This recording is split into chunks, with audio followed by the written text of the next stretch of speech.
L'atelier des familles est conçu pour aider les familles à accompagner leurs proches au sein de l'établissement. Il est conçu également pour prévenir les conflits entre professionnels et familles et surtout pour améliorer la prise en charge de la personne âgée en redonnant du sens au triptyque famille, résident, professionnel. Le programme Atelier des familles a été initié par une psychologue, Madame Pascale Niesta, et par Véronique Daniel, responsable de la prévention et promotion de la santé de la Mutualité française Rhône-Alpes.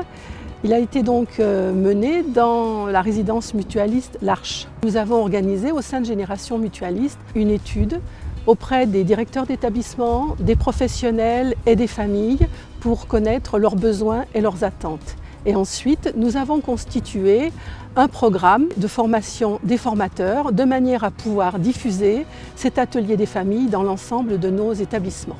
Pour faciliter la transition entre le domicile et l'institution, pour permettre aux aidants de voir partir leurs parents, nous avons créé ce programme Atelier des familles dans l'Isère, pour le diffuser ensuite en Rhône-Alpes, dans le cadre du programme de prévention Bien vieillir et maintenir l'autonomie. Nous avons développé depuis plusieurs années, dans certaines EHPAD de l'Isère, de la Loire, dans l'Ardèche, différentes actions de prévention en direction des publics en perte d'autonomie et en direction des aidants. Cet atelier s'adresse aux aidants parce qu'on est encore et toujours aidant, même si son proche vit en établissement. L'atelier des familles a 3 objectifs. Permettre à l'aidant de mieux comprendre les pathologies qui sont portées par le proche qui vit en établissement. Mieux comprendre comment fonctionne l'établissement. À ce titre-là, de pouvoir lever un certain nombre d'incompréhensions ou de malentendus. Travailler à une meilleure collaboration entre l'aidant et les professionnels de l'établissement. L'atelier des familles est un atelier qui est composé de 6 séances et on constitue à chaque fois des groupes de 8 personnes maximum pour que les participants puissent avoir réellement le temps d'échanger et de travailler sur un certain nombre de questions.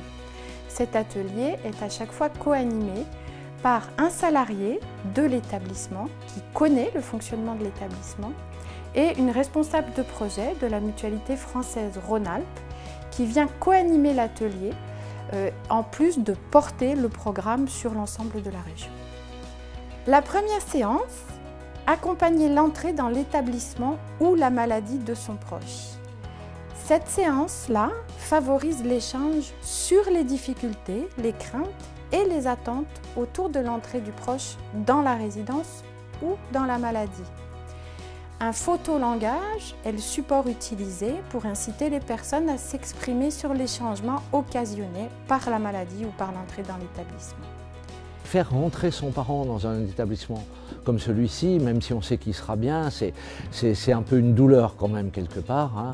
On se sent coupable et donc l'atelier permet d'analyser tout ça, de minimiser un petit peu psychologiquement toutes ces choses-là et puis surtout de se rencontrer, de partager ensemble les expériences, les inquiétudes, de poser des questions et d'analyser vraiment les situations. La deuxième et la troisième séance ont un objectif commun.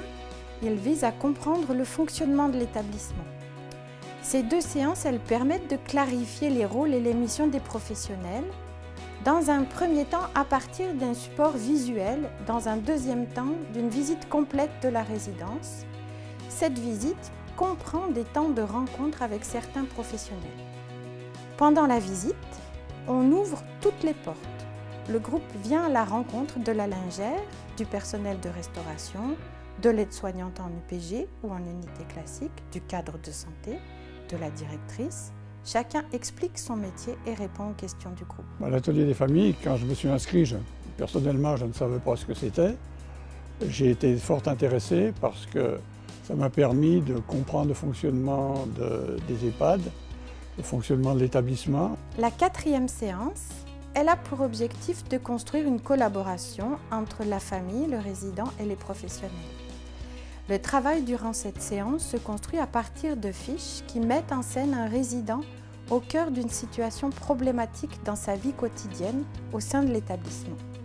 Par exemple, Un résident est réveillé chaque nuit par les cris de son voisin. Sur chacune de ces situations, le groupe émet des hypothèses sur le comportement du résident, imagine des solutions pour y pallier et voit quels sont les professionnels de l'établissement à qui il peut s'adresser pour collaborer à une solution commune. On a appris à bien connaître la maison, les différents locaux. On a fait la connaissance du personnel, ce qui est très important. Et après, on sait à qui s'adresser quand on a un problème. La 5e séance travaille tout ce qui est relatif à la communication avec son proche. Ici, le groupe travaille sur le vécu de la dépendance et de la perte de repères des résidents. Cette séquence pédagogique met l'accent sur la manière de parler, de se comporter, de s'adresser à son proche dépendant. Il ouvre la porte des 5 sens pour aller vers d'autres formes d'échange. Et enfin, la 6e séance qui vise à sensibiliser sur les gestes utiles au quotidien. Cette 6e séance est facultative, mais dans la plupart des cas, le groupe demande à ce que nous la mettions en place.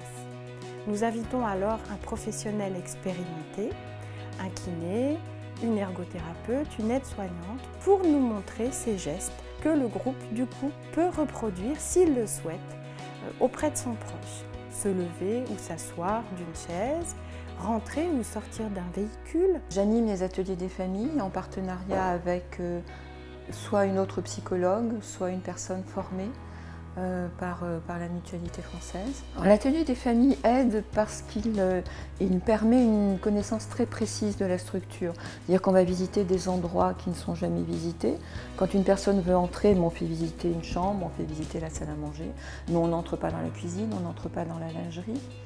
Ce qui fait que non seulement les lieux ne sont pas connus, mais aussi les professionnels. Une famille qui a participé à l'atelier des familles, elle a une parfaite connaissance de l'institution. Par exemple, il y a la visite de la lingerie. Et là, on a beau expliquer à l'entrée que le linge délicat, c'est difficile de le prendre en charge par l'institution parce que les familles n'entendent pas. Puis à partir du moment où ils ont visité la lingerie, et là, ils comprennent tout à fait qu'il y a des énormes machines, mais que ça passe dans le sèche-linge. Et qu'effectivement, le damar et le pur laine, ça n'aime pas le sèche-linge. Donc ça permet aux familles d'accepter, encore une fois, qu'on ne fasse pas ce qu'elles faisaient à la maison avec leurs parents. Je me posais des questions, une fois quand on n'est pas là, comment ça se passe? Et du fait de connaître mieux l'établissement, les responsables, toutes les personnes, on est quand même rassuré. C'est vraiment le moyen pour les familles à un moment donné de se poser et puis de pouvoir aborder ensemble avec d'autres familles et avec des professionnels le fonctionnement de l'établissement et l'accompagnement au quotidien de leurs parents. Alors, j'ai suivi une formation sur 3 journées pour pouvoir acquérir les compétences d'animateur de ces ateliers de famille. Le bilan que je peux en faire aujourd'hui pour en avoir animé un certain nombre, c'est que ça permet de donner de la transparence aux familles. C'est vraiment un outil qui permet aux familles, à l'institution et aux résidents d'avoir une meilleure communication ensemble pour le vivre ensemble, pour la compréhension de chacun. Et ça permet de créer ce lien de confiance qui après va évoluer sur une communication plus directe. La dynamique collective aussi permet à chacun de s'exprimer et sans être non plus dans l'analyse des situations personnelles, mais vraiment dans un fonctionnement global. Et c'est ce que les familles apprécient. Pour que cet outil ait un intérêt sur le long terme, il faut que ça vienne d'une démarche volontaire. Les retours à la suite des ateliers des familles sont positifs. Bien souvent, les familles nous disent « mais c'est déjà fini ». On aurait bien aimé poursuivre ces séances parce qu'en fait, ça crée du lien aussi entre elles et finalement, elles se rendent compte qu'elles ne sont pas toutes seules à vivre les situations qu'elles rencontrent avec leurs parents. Donc ça crée une certaine solidarité entre elles. Il faut le faire, ça vous aide. Déjà, ça aide à se déculpabiliser. Parce que ça, la culpabilité, quand on laisse son parent dans un établissement comme ça, c'est difficile. Beaucoup de familles, d'ailleurs dans le bilan, nous disent que c'est quelque chose qui devrait être obligatoire et qui devrait être fait au début du séjour. L'atelier des familles, ça permet par rapport à des situations que nous on peut vivre, c'est-à-dire les familles des résidents, de pouvoir un petit peu confronter d'autres expériences, d'avoir un petit peu les clés pour mieux analyser, mieux affronter certains comportements, et puis surtout d'échanger, quoi. Je trouve que un des points les plus positifs, c'est d'avoir rencontré d'autres familles. Ce qui fait du bien, c'est de rencontrer des autres personnes qui ont les mêmes problématiques que nous, en fait. On a l'impression d'être seul. Et puis finalement, quand on est dans cet atelier-là, on se rend compte qu'on a les mêmes questionnements, on a les mêmes soucis, et en fait, ça fait beaucoup de bien de pouvoir les partager avec d'autres. Ça nous permet de pouvoir mettre en mots ce qu'on vit, ce qu'on a ressenti, les émotions, tout ce qui nous pèse et qu'on dit à personne, parce que on n'a pas envie d'embêter les autres. Et là, on se retrouve tous dans la même situation, donc de ce fait, on peut parler et lâcher nos émotions. On est restés unis, on s'est échangé nos adresses, donc ça c'est bien. Alors le jour où il y en a un qui a un problème avec son résident, il voit l'autre, tu sais comment ça se passe là?